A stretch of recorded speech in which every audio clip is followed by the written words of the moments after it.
Everybody to continue, don't stop, just searching for my baby Elijah.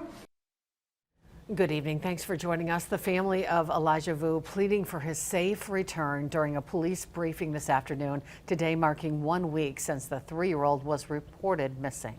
Authorities activated an Amber Alert that afternoon. Now take a look at your screen. He's about 3 feet tall, 45 pounds, brown hair, brown eyes. Elijah also has that birthmark on his left knee.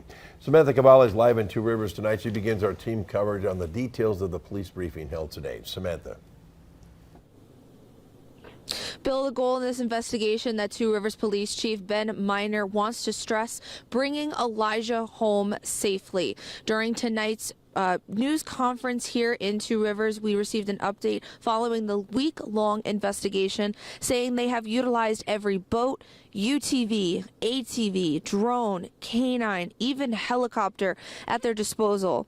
They have even expanded their search into rural and urban areas, waterways, landfills, quarries, even going out as far as the Wisconsin Dells. Despite all efforts, Elijah is still missing, and they are calling on the public to share any possible information that they can.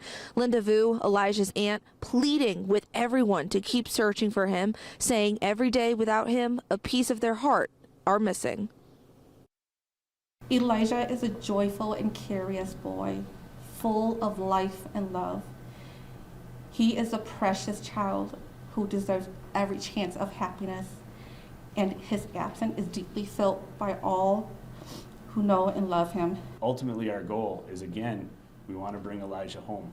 So it doesn't matter how small that lead or tip may be, please bring that to us. Contact our tip line, because we will get people out there to follow up on any lead whatsoever.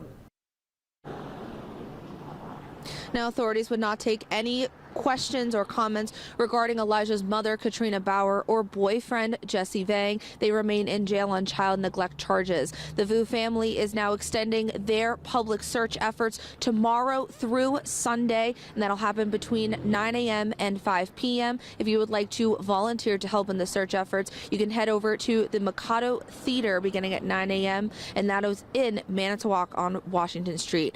Reporting live in Two Rivers, Samantha Cavalli, Action 2 News.